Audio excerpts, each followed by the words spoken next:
Hello and welcome. My name is Ples Montgomery IV, and this is Hort Americas TV.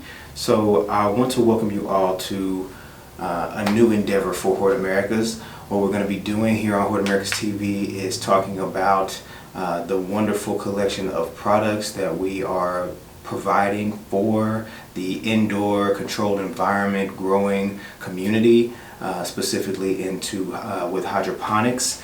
And this is going to be an interesting new endeavor for us, I believe. I really hope that you enjoy this. This is going to be the first in a line of many of our CEA discovery sessions. So what we've done is brought in two local growers. They are actually newbies to the controlled environment growing industry. So we sat them down with our head of operations, the GM, Mr. Chris Higgins, and just kind of let them rapid fire questions for him as far as the planning process of building and designing their ideal greenhouse. And because they're newbies, a lot of their questions I think are very pertinent, are going to be very informative and valuable to anyone who takes a look. So without any further ado, please enjoy this first episode of the CEA Discovery Sessions from Hort Americas. We definitely will be bringing you more of these, and feel free to shoot us some questions. We can shoot those to our GM or to any of our other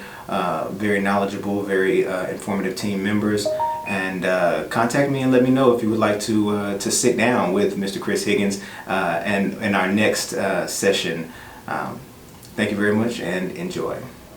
I'm Allie Scott, so I have a nonprofit, Lone Star Human Services.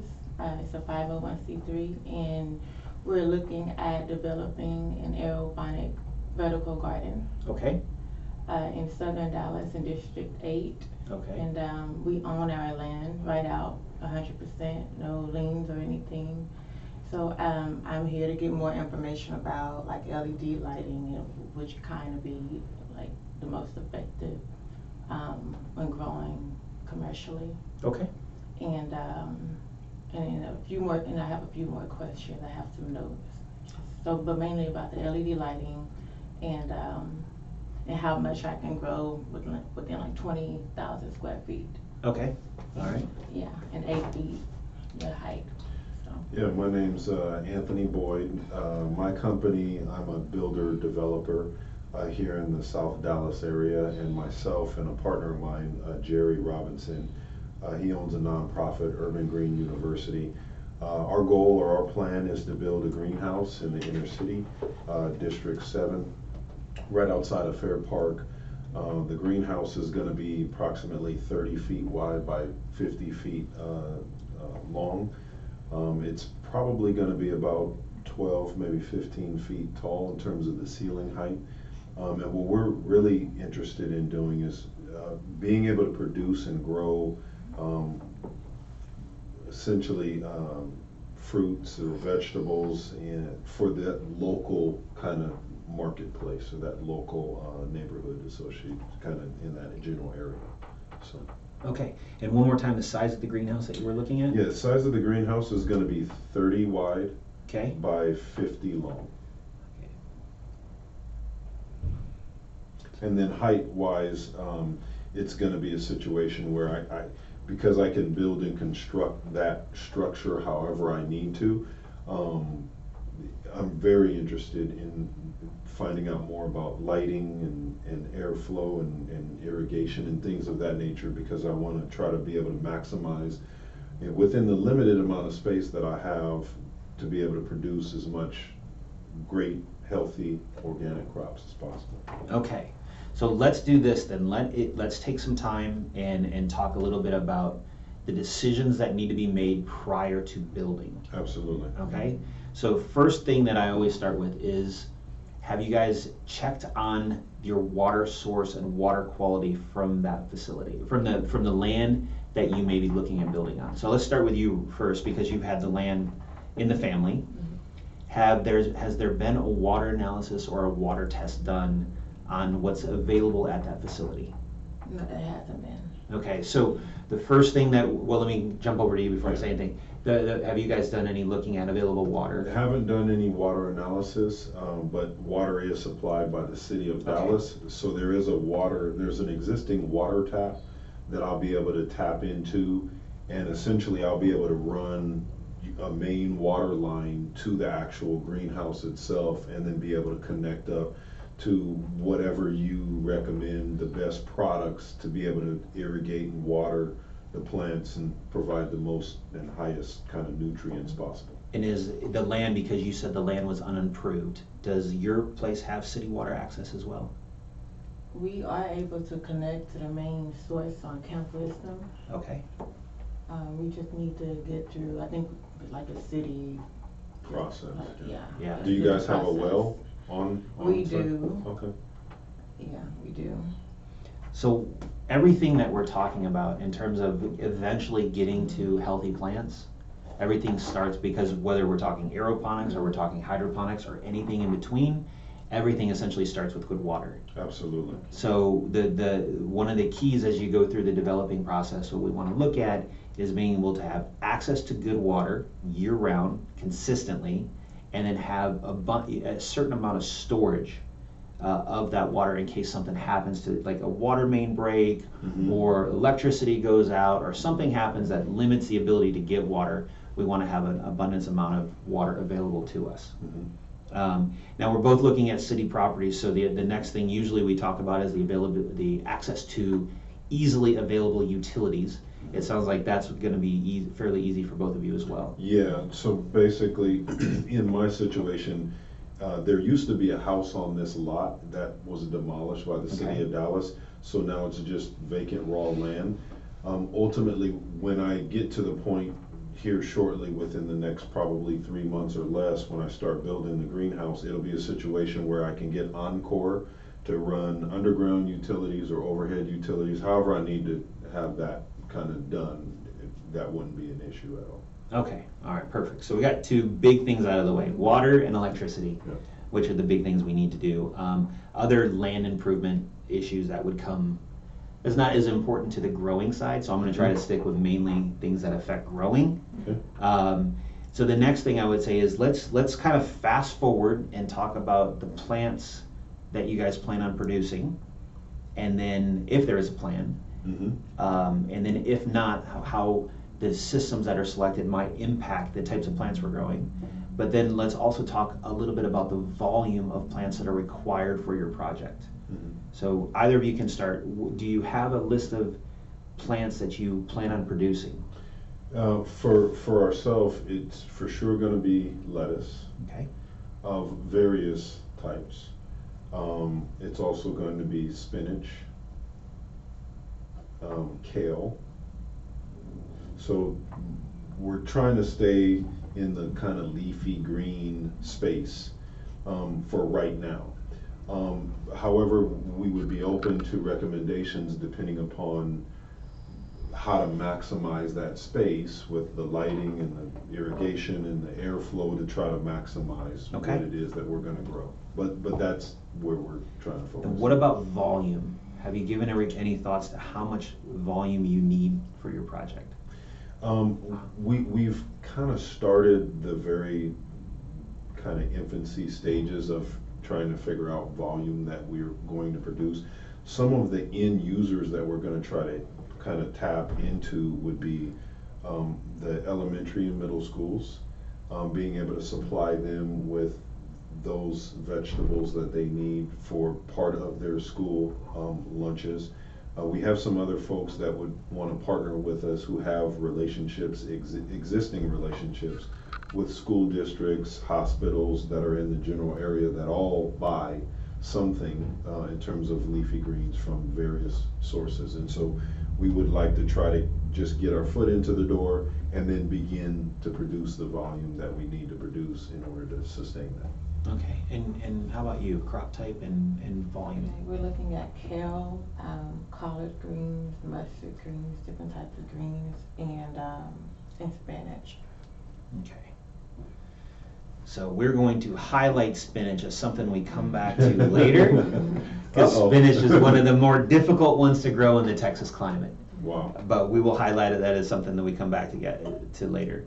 So one of the things I think is very important as you guys are working on your planning is to get a good understanding of how many plants per square foot can grow and what sort of investments are needed to grow those crops throughout the course of the year. So if we just start with something easy like lettuce, and I'm gonna give you guys both this book to take home. Okay. It'll give you an idea of how many plants per square foot that you're gonna need, or how much space each plant's gonna need to grow to a finished size. So depending on the structure of the crop, we're looking at anywhere between 2 plants to, let's say, 6 plants per square foot. So if you've got an 8,000 square foot greenhouse or 1,500 square foot greenhouse, you can start to back into how much you're going to be able to produce.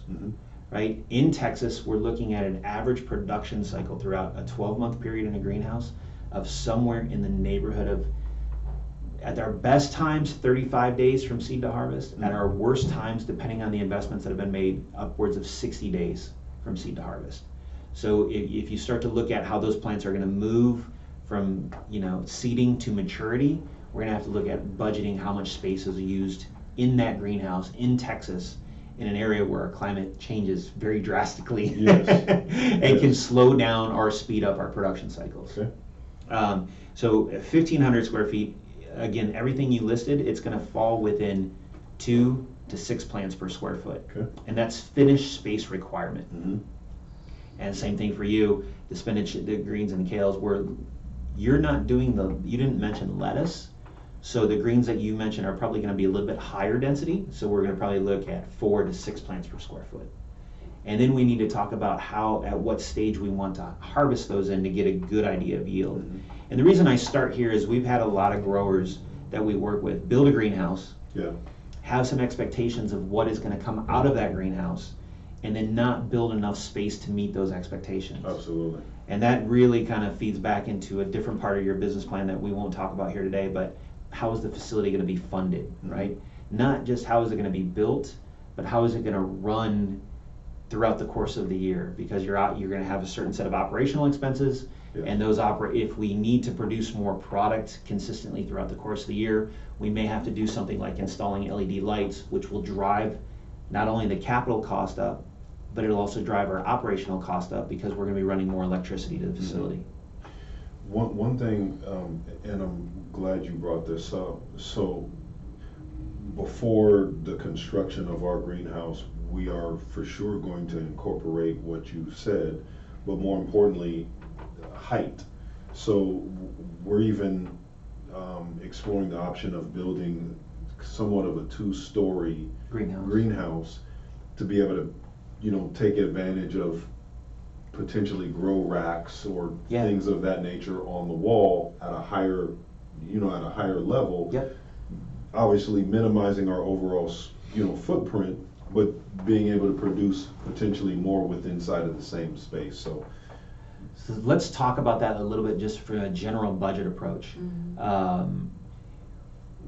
Vertical farming is a very new trend, right?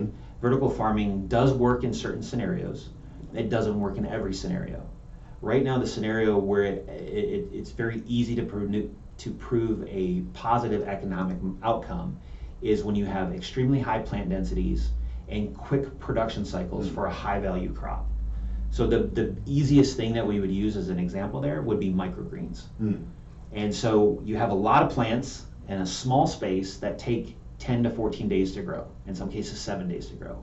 So the amount of produce that you're going through on a very quick basis with very low light levels allows you to have high turns. If you have a crop that takes longer to grow, that means you're putting more cost on that crop through the course of its cycle, because now you're paying for light. Now you got to move the air and you got to do all these different things. It's going to give you a very different economic outcome. So before we jump into looking at multiple layers, I think it's really important that we look at fine-tuning that crop selection. Absolutely. Understanding how we're going to harvest it, how we're going to package it, who we're going to deliver it to. But more importantly, looking at some of those costs. So understanding what our cost per kilowatt hour is in these different areas of Dallas. Understanding what sort of rates you can lock into for a long period of time, because once we build layers, Now we're not going to get the advantage of the Texas sun. Mm. Now sometimes the Texas sun is a disadvantage. Yeah, it's too hot. It's too hot, right? But there's also 8 to 9 months of the year where the Texas sun can be very advantageous, right?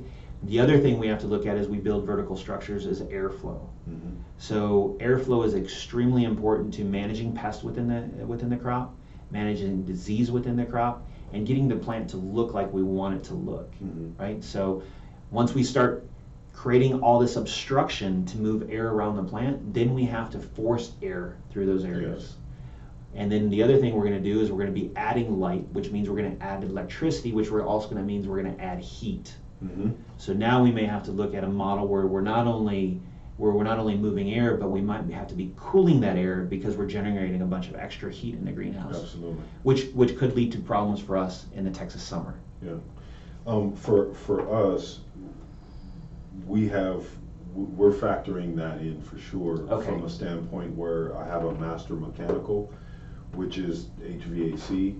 So if we need to incorporate with inside of our greenhouse the most appropriate or most effective way to cool and keep the temperature at that perfect range, we're willing to make that happen and ensure that gets done. And I think that would then lead me back to a conversation because we try to tell everybody that we want you guys to be successful.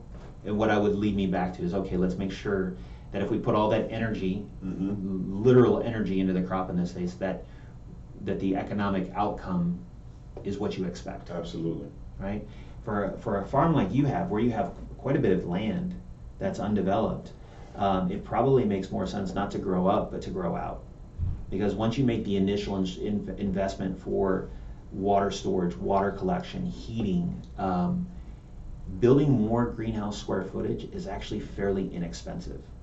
So instead of worrying about going up, where we start to add all these additional costs, we may just want to build out because cost per square foot of greenhouse construction is fairly inexpensive.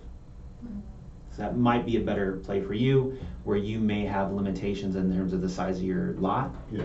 And you may have to go up to maximize or to get the amount of produce that you want out of that space. Yeah, lot size is approximately 50 by about 160 in terms of the lot size. And then there's a setback of at least 25 feet from the front street, 5-foot setbacks on the side, and then 5-foot setback on the back. There is a slight possibility that I can work with the council, men and women, and the city of Dallas in that area to try to get rezoning done to try to help maximize that space. Okay. Very good. Well, that takes us quite a way into the part of kind of understanding what we're growing and how we're going to grow it. Now let's talk a little bit about the structure. I'm going to start with you this time because it sounds like you want to build your own greenhouse. So in terms of building your own greenhouse, what sort of questions do you have in terms of how you're going to make some of these decisions? What sort of advice are you looking for? So really going back to kind of the initial question, which you were talking about, the microgreens and the volume that can be produced because of the quick kind of crop turnaround time, that's probably what we would try to shift our focus towards in terms of the actual space, and then what we would need to do to incorporate the appropriate lighting and whatever you would essentially kind of recommend in terms of maximizing airflow to just, again, try to keep the crops healthy and then getting that turn time as close to the 7 days as possible so we can continue to produce the volume to sustain everything. Yeah, it definitely sounds like you're moving into a micro or a baby green production cycle. So that you would increase your planting density. And then the thing we would look at is the taller the greenhouse we can build, the more beneficial it's going to be for you. Because what that's going to do is create buffer. Same thing we want to do with water. We want to create buffer. So the more space we have, the easier it is to move everything around. And also the less expensive it is to move everything around. When we do the water design, it'll be the same thing. Make sure we leave access to enough water storage so that our fertilizer solution is efficient and we don't have to constantly recalibrate it. So those would be the two things that we work on there. But that is going up in building as tall a structure as we can possibly build is going to be extremely important in your facility. One other question I had in terms of the water source. So Yeah. I can bring that water source wherever I need to bring that water Yep. source within inside of the building. What is your take on potentially helping supply that water source, whether it be up the wall to try to help create a drip system, or what's your recommendation on something? Yeah, so it sounds like you're leaning towards going at a hydroponic design. There are a couple of things that need to be decided really by your group before we talk about exactly how we're going to deliver water. So at this point in time, it sounds like the hydroponic irrigation system that you would want to use is going to be either an ebb and flood hydroponic system or an NFT or nutrient film technique hydroponic system. Both of these are going to be providing water multiple times per day to the crop's root zones, right? In that water, we're going to be mixing in the nutrients as well. So the water is going to come in from the city. It's going to go to a some sort of storage bin where we're going to have some amount of water always on hand. That water then is going to be mixed with the fertilizers, and it's going to go out to the plants, and then it's going to come back into the holding cycle and then go back out to the plants. And as it makes this loop, what we call a closed loop irrigation system, as it makes a loop, we will recalibrate the fertilizer when it gets back to the starting point. So it'll be pumped out, it'll drain back, be recalibrated and pumped out. And that'll allow us to continue to manipulate the EC and the pH of the water to keep it in range so that it continues to provide good characteristics for growth with the plants. Perfect. So before you can develop an exact system, we really need to determine how we're going to grow the plants. What I can see in your model is we would start with a couple of layers of crop production, probably growing using a 10-20 flat. We would seed that flat. We would grow it, depending on the plant, between 10 and 21 days. And we would either sell the whole flat or the 10-20 tray to whomever is going to buy it, right, or deliver it to whomever is going to receive it. And then that's how we would do it to keep everything as efficient as possible. And we can and again, the irrigation is just a matter of plumbing. Yes. It's either ebb and flood, and for those that don't know what ebb and flood means, it's either we fill up a tray, the water rises, the roots soak in as much as they want, and then it floods back and drains back out. NFT, however, is the growing surface is on about a 2-degree slope. We put the water in at the top side, and it flows across the bottom almost continuously over the roots. It's recollected at the other side and then does a closed loop this way. So it'll be one of those two situations. If it's microgreens, it can be either. If it's baby greens, we're probably going to end up leaning towards some sort of NFT system. That'll produce better yield, or that'll be easier to manage. Okay. So that'll be some of the decisions we make as we look at making management decisions, right? So if you have a grower that is going to come to you with a lot of experience, you can have a system that needs a lot of controls, because that grower probably has experience in understanding how to manipulate, how to manage, how to handle the system when there's problems. If you have a grower, if you're going to be training growers, or if you have a grower that has very limited experience, then it's much easier to build a system that kind of protects the grower from making mistakes. It doesn't necessarily allow the grower to have ultimate control and do all these really fancy things, but it does allow the grower to be successful. And we'll always come back to the term buffer capacity, right? You can have buffer capacity in water storage, you can have buffer capacity within the root zone, you can have buffer capacity within the air. What that means is that we want to create this environment that doesn't fluctuate too quickly, right? We want the environment to be as stable as we possibly can have it be. That way, growers aren't constantly running, trying to figure out, what went wrong? We're trying to manage maybe something like this, like a slow wave. We definitely don't want this. And some of the systems that are out there create this. If you don't have enough water on hand, then the water goes out and the irrigation tank's completely empty. And then what's left, it comes back and you constantly have to refill and recalibrate. Versus if you have a bunch of water storage, the water is going to go out, there's going to be some in, it comes back in, and it kind of continues to blend itself. So you just have this ability to create a system that is much more predictable. Absolutely. Kind of like steering a battleship, right? We want the turns to take us a long time to make. If we start to get to the point where we're more experienced in the growing side, we can start to add in parts of our system that give us more control. Those controls come with a cost, but those controls can never be fully utilized unless the grower has a lot of experience. Absolutely. So now you had mentioned earlier aeroponics and being something that you and your father were interested in. So why aeroponics? We went from aquaponics to aeroponics. Okay. I like the idea of the fish and using the waste to provide, the nutrients for the plants. Then we did come into the issue of water, how to provide, that much water. That's a lot of water. Yeah. And so we'll either probably go along with hydroponics or aeroponics. Okay. Which I'm looking at one that uses less water. So they're gonna essentially they're gonna use in a greenhouse probably, right? In a greenhouse, because we're gonna have a fairly high transpiration rate, we're gonna have quite a bit of evaporation, so we're gonna lose water as it's going through the system just because of the heat that we're dealing with here in Texas. Evaporation and transpiration. The challenge with aeroponics is not, the challenge with all of these things is not that one does or one doesn't work. I think there's a lot of misconceptions about, oh, this doesn't work or this does work.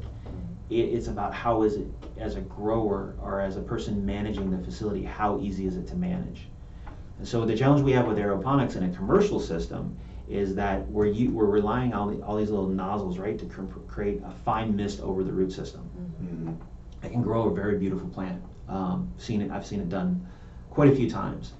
But as the farm gets larger, what we have are all these little mister systems that can clog and malfunction. So if one stops, oftentimes we don't know, like if one clogs, this goes back to our water quality question, right? If our water quality is off slightly, or if we're using an organic fertilizer, or if we're not using really clean fertilizers, that can cause the mister to clog. And when that clogs, because it's kind of underneath and we can't see it all the time, we often don't know that it's clogged until that patch starts to die. And then sometimes it's hard to get to that, right? When you start looking at a commercial layout and you're packing a bunch of plants in this area, it can get difficult to get to that, easily fix it, and then get back out of that scenario without damaging other plants, right? So the challenge will be is what benefits can we see from aeroponics versus what, the pros and cons layout, what negatives would we see with aeroponics. I think for a beginning grower on a small scale, any of the systems work. But if you're looking at 8,000 square feet of production or more, then the challenge is, okay, how are we going to manage it? And we might want to maybe start with a system that's a little more simple. I think we're going to go in phases. In phases, yeah. Yeah, I think that's what we've talked about. Okay. So, probably just because as I understand it, the different plants require different LED types of lighting. In a greenhouse, not so much. In a greenhouse, what we're doing with lighting is we're doing supplemental lighting. So talk a little bit about light and the science behind light. So number one, LED. It isn't LED. It is it is LED. So when we talk about light, let's kind of try to break it out into things that are easily digestible, right? So light, we have electric light, and that electric light can either be made by an LED, by an HPS, our high pressure sodium, our high intensity discharge lamp, or by another form of lighting, right? We can make lighting with like the lights we have here in the office, right? That's just the source of light and how that fixture is built. But from a plant's perspective, we're really looking at three different measurable things. We're looking at light intensity, which is how much light is hitting a given area in a second. Then we're looking at light quality, which means if you looked at the light, how white is the light, how yellow is the light, how much blue is in the light, how much green's in the light, kind of what those photons are made up with, and we look at that as light spectrum. And again, that's measurable. And then the final part is we look at how much light does the plant get over a 24-hour period. And so you could refer to that as quantity, right? In a greenhouse, the sun is delivering most of the light. So the sun is doing all of the heavy lifting when it comes to the spectrum, right? Because we have the sun passing through whatever glazing we have on top of the greenhouse. And then it's providing most of the intensity, right? So each one of these plants have different amounts of light that they require each day. But in a greenhouse, most of that's coming from the sun. What we're doing with our electric light source, or in this case the LEDs, what we're doing is we're supplementing in the light when the sun may not be out. A couple of different scenarios where that occurs in Texas is we just came, I haven't been outside today, but I think it's pretty bright skies today. Yes. But the last 5 days have been really low light levels, right? So in the last 5 days, if you're running a greenhouse, you would turn your lights on to keep your production at an equal level. But then when the sun is out, we might turn them off. But we would have our climate management system set up to know when to turn the lights on and when to turn the lights off.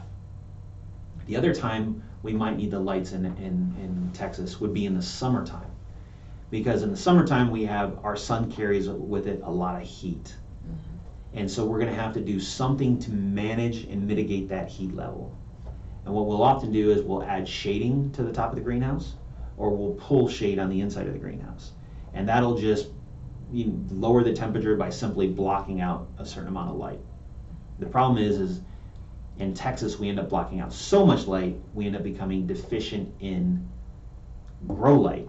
And so we might have to come back in on the inside and turn some lights back on, but we need to do so using a light that does not generate a lot of heat, because heat's going to be our enemy for 3 to 4 months of the year.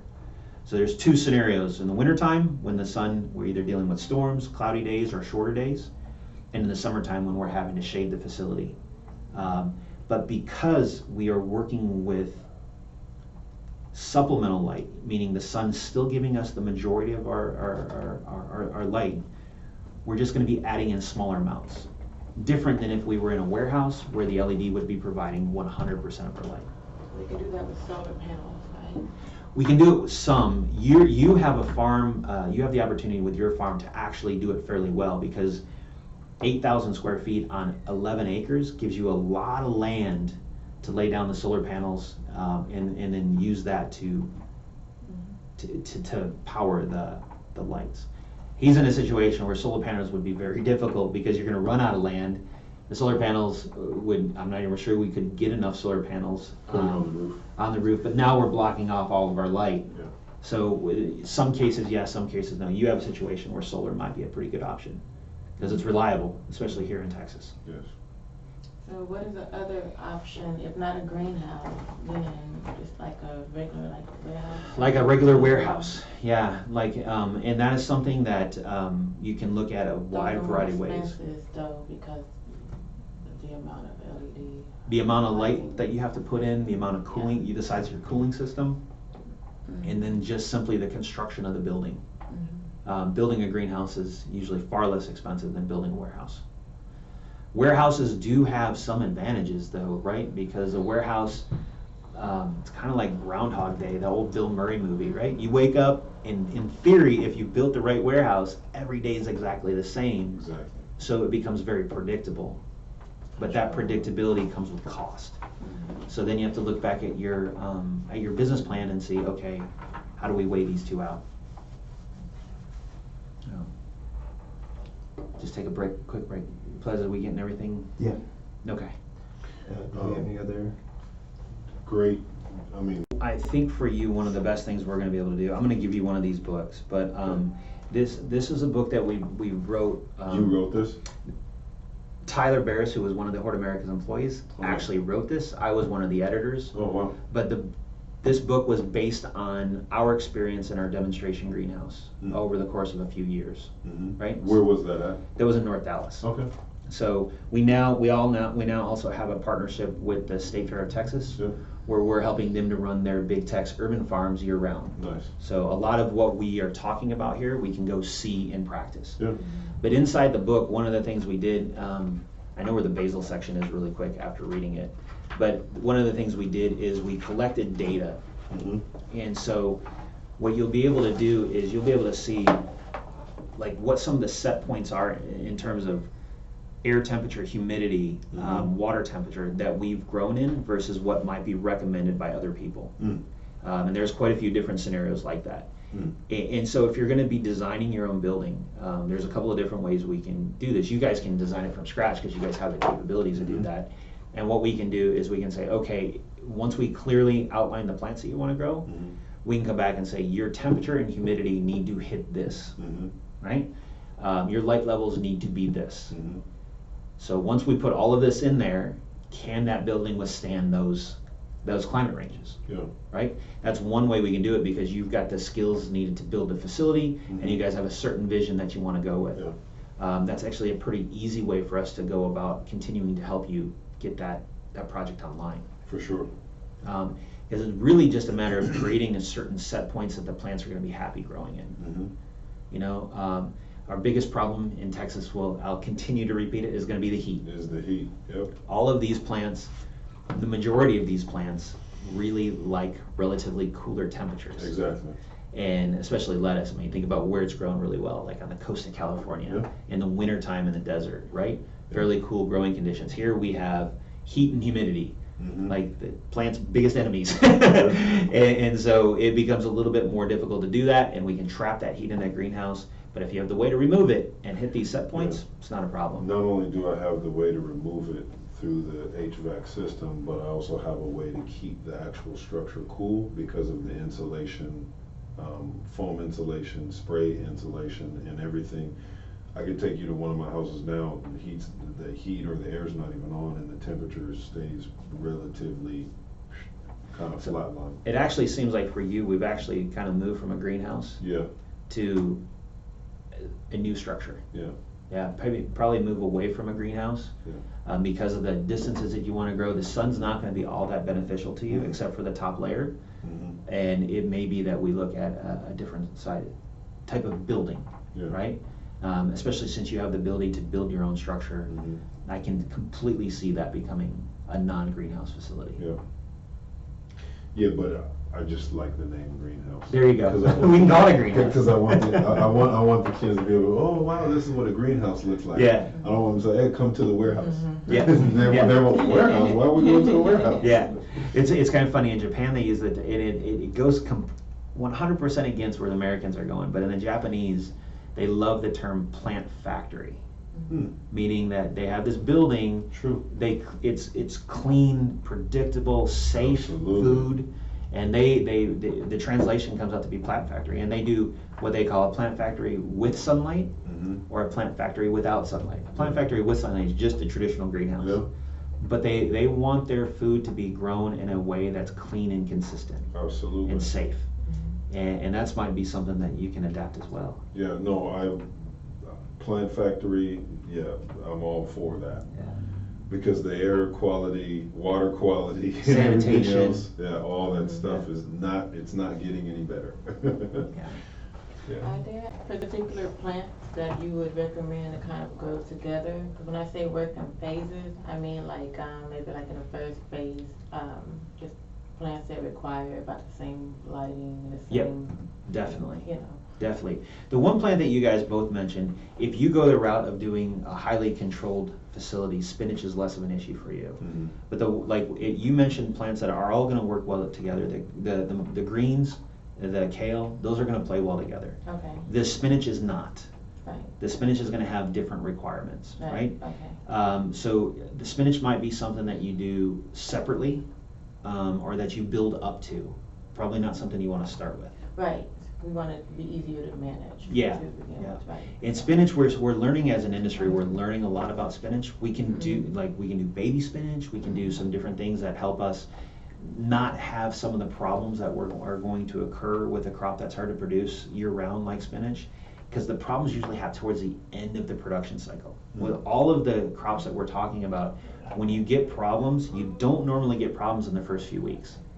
The problems usually express themselves as the plant gets more mature, and then the plant becomes more dense, the climate changes. Yeah, exactly. They get more, as they become teenagers, we get bigger problems. But that is exactly where you're at. So the kales and greens are going to play well together. You can blend in some of the leaf lettuces. That'll, again, play well together. A crop that does really well down here, but I'm not sure it's going to fit well with your customer base, would be basil. Basil does amazing in Texas in terms in the greenhouse. It's just how much basil can you really move inside your system. Exactly. About 2 minutes. So Okay. you can wrap it, or any questions y'all Yeah. want to ask? You had a list of questions. How many of those questions did we answer? Well, I guess I'm still trying to understand what would be better but I think you did answer it between hydroponics and aeroponics. So it just depends on what the grower can manage, is what I Yeah. basically got from that. And the terms are so broad, right? Yeah. The only difference between aeroponics and hydroponics is how the water and nutrients are being delivered to the root system, right? We're using the same water source, we're using the same nutrients, we're just applying it to the roots a little bit differently. From a cost standpoint, hydroponics are going to be a better bet. Like if budget becomes a problem, we're going to want to lean towards hydroponics. Okay. Once a grower is determined who that grower is going to be, we're going to probably want to lean to hydroponics, because in today's world it's been hard to find qualified growers. That we've got all these new plants that are becoming extremely popular, from cannabis to hemp to tomatoes, and so growers are highly sought after. So a lot of the growers have limited experience. Hydroponics becomes again a little bit easier to do. And then as the farm, and if the farm is to expand, hydroponics becomes easier to manage.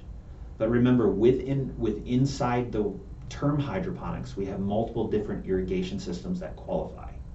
It can be a floating raft system. It can be NFT. It can be ebb and flood. All of those qualify for hydroponics. They're just different ways at moving water and nutrients to the crop. In Texas, one of the things that, if space is not a concern, one of the systems that we find that works the best is a floating raft system. Especially if you're looking at taking your plants to full term. And the reason is because you have this big body of water underneath your roots, right? And that water, again, we go back to that term buffer. That big body of water keeps everything pretty consistent, right? And then we can also do different things in the summertime to increase the oxygen level within that water, which helps us combat the high leaf surface temperatures. Because if we can keep happy, healthy roots, we can deal with slightly higher temperatures. But we have to be able to manipulate what's going on in the root system. And by having that big buffer of water, we can do that. We can either chill the water, which costs, or we can add oxygen, which in some ways kind of gets to the same point. Do you have Go ahead. Do you have recommendation as far as how much square footage you begin with? Like how much space? So I'm a commercial guy, Yeah. I like bigger is better, because I'm usually trying to help people build a So we're business. talking about managing it. Yeah. To begin with. But sometimes bigger is better in terms of managing it as well, because you're producing more plants and not having to do that much more action. Really, the management part as you get bigger becomes in the general labor side. For a grower, managing it, as long as the system is built well, for a grower, there's not that much more work to do. But it comes down to harvesting, it comes down to seeding, things like that. That takes more time. Or you can choose to automate. But again, it depends on understanding the business plan. It's so important. These are purpose-built facilities. You could almost call it greenhouse, regardless of how we're defining it. You could almost call a greenhouse a tool, right? And you only want to buy a tool when you know exactly what you're going to use that tool for. And that's where I think people are missing the conversation on some of these things. We're choosing tools that are going to help us deliver this certain outcome. And that certain outcome is growing fresh, healthy produce. And we just want to make sure we're choosing the right tools along the way. But determining those tools are dependent upon who's using them, how we're paying for them, and how long we expect to use them, right? Like how long do we want this thing to be around? And that becomes an important part of that conversation. The whole, not that the city of Dallas wants to do this, because they create mechanisms for the storm water to run off into the stormwater drainage. They charge me for that storm water that comes from my gutters out. Ultimately, I would have the capability of digging a large enough hole underground on site to put an underground storage container to potentially help control the temperature of the water, Mm-hmm. and then also have that, buffer, Yeah. as you would say. What about the whole recycling of, not really recycling of the water, but I know a closed loop system Yeah. essentially kind of does that. And are there filtration systems inside of that help, Yeah. again, kind of keep all of that stuff stabilized? Yeah, they're gonna help keep everything, there's gonna be filtering and treatment that you can do along the way. What we always have to worry about with the water as it keeps going through the system, depending the amount of water and how many gallons of water you have per plant, if you will, in the growing space, what we have to worry about is the plants are gonna consume more water than nutrients. Yep. So over time, the nutrients, which are salts, are going to continue to build up, and that's what we refer to as EC. Yeah, and that's what you need to get out because it can damage the process. Yep, and as the EC grows, one of the things you can do is add fresh water back in. That's why designing the holding tanks correctly allows you to keep adding fresh water back in for a longer period of time before you get that imbalance of salts. So, bad analogy probably, but kind of like a septic tank system has like a holding tank, and then they have almost like a sludge tank, and the water kind of filtrates out to provide nutrients to whatever it is that you're wanting to quote unquote irrigate. Is that kind of what you're talking about in terms of the two different storage? Well, it doesn't even have to be two, right? Because if we do a deep water system, like we were just talking about, all the water it never leaves the root area, it just keeps recycling, right? And it just keeps recirculating, not recycling, recirculating. If you're kind of using your analogy, it would be if you would have two holding tanks for this purpose. The water goes out to the plants, it comes back into this holding tank. You're going to have to build up a certain volume of water then to run it through a filter or another treatment system, and then back into the system, because you're going to slow down the flow of water. So you're going to need to build up water and before it moves over, right? Because you're going to have you're going to be managing water flow. Then what you can do is, once you determine that you want to dump that water is still valuable because it's filled with water and nutrients. So in a case, especially in a case like Dallas, if you want to get rid of the effluent water, it may be that you can run it into an irrigation system. If you have 11 acres, you can irrigate, right? You take that and you sprinkle it on your 11 acres because that's nutrient-rich water. It may not work for something like tender greens at that point in time, but it's definitely nutrient-rich water that you don't have to, you don't want to dump into, a waterway. But if you sprinkle it on top of other plants, whether native Texas species or anything like that in this 11 acres, that's going to be stuff that they're going to consume. So there's really no way for me to filtrate that water that's been recycled? It's a very expensive process. It's called scrubbing the water. You can scrub the water, remove the salt, and then make it use again. But for a farm that size, the cost of that process would probably never work. But again, if those water tanks are sized correctly, you're not talking about having to dump the water very frequently. Just to give you an idea, some of the pond systems that we've worked with, in fact, the pond system that was used and referenced in this book, that I believe we went 4 full years without dumping. Oh, wow. But it was a pond. It was a floating raft system. Okay. Sorry. All these terms are. Well, when you say pond, I'm already thinking about some land that I've looked at that has a pond on it. We in the industry, we kind of throw some terms around and we use them like everybody knows what we're talking about. But when we do a deep water culture, it can be referred to as deep water culture, DWC, floating raft, or pond system. And I use all of them depending on my mood, I guess. Yeah. Perfect. So you can make the use of water very efficient here in Texas. And we can build the right systems, and then we're talking about how many gallons of water that we have in our system for how many plant sites.